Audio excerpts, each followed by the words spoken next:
So Tropical Storm Melissa, let's go ahead and check in on the tropics now. As of the 11 a.m. update this Thursday morning, winds down to 45 miles per hour. So the winds have been around 50 miles per hour over the last 2 days. Your pressure has actually increased and it's moving to the north-northwest at a very slow 2 miles per hour.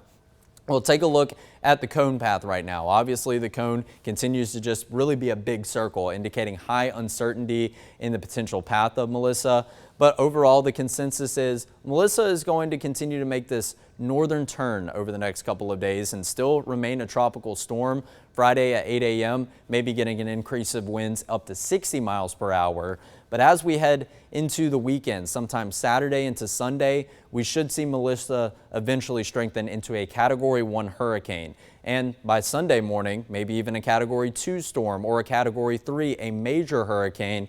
And the latest 2 updates and the latest 2 timestamps have a Category 4 storm associated with Melissa by the time we roll into Tuesday at 7 a.m. with 130 mile per hour winds. But it hasn't moved too much, maybe only about 100 miles in between now and about 5 days into the future. As it moves closer and closer up to the north, it will start to take more of a western turn over towards Jamaica, and Jamaica is probably going to feel the full force of some hurricane force impacts.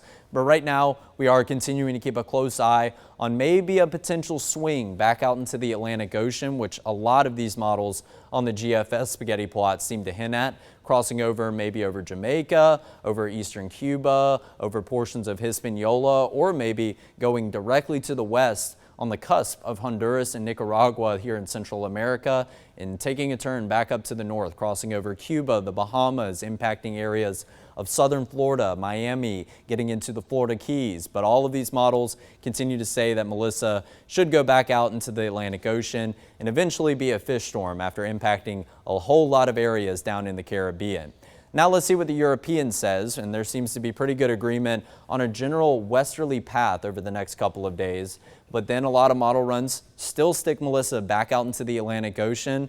But some of these plots and some of these model runs, they do get a little bit too close for comfort on the eastern coast of the United States. So once again, you've heard me say it over the last couple of days, cannot rule out any U.S. impacts as of right now, but we'll continue to keep you posted. U.S. impacts aren't looking very likely. We're not going to buy stock in what one individual model run of this entire ensemble of model runs does say, but it is something that warrants keeping an eye on as it does continue to meander down there in the Caribbean.